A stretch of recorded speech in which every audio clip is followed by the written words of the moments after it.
সারা শীতকাল জুড়ে হাঁস ডিম খাবো বলে কতদিন ধরে ভাবছিলাম। তা যাই হোক, বাজারের হাঁস ডিম অতটা ভরসা পাচ্ছিলাম না, যদি ঠকে যাই। তাই গ্রামের বাড়ি থেকে মাসির কাছ থেকে একদম পাতি হাঁসের অরিজিনাল হাঁস ডিম নিয়ে এলাম।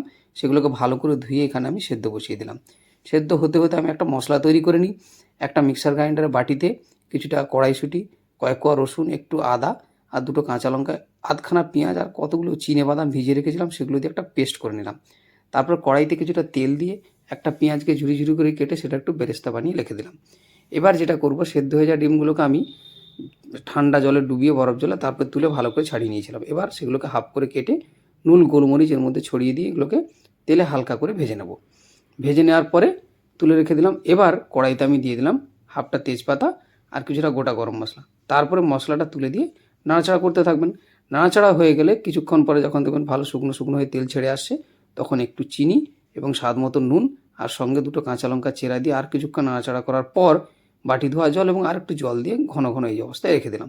এবার এটা ফুটে এলে এর মধ্যে আমি ডিমগুলো দিয়ে দিলাম। ডিমগুলো দিয়ে আরও বেশ কিছুক্ষণ নাড়াচাড়া করে যখন দেখবেন এরকম তেল ছেড়ে আসছে, তখন বেরেস্তাটা ছড়িয়ে দেবেন।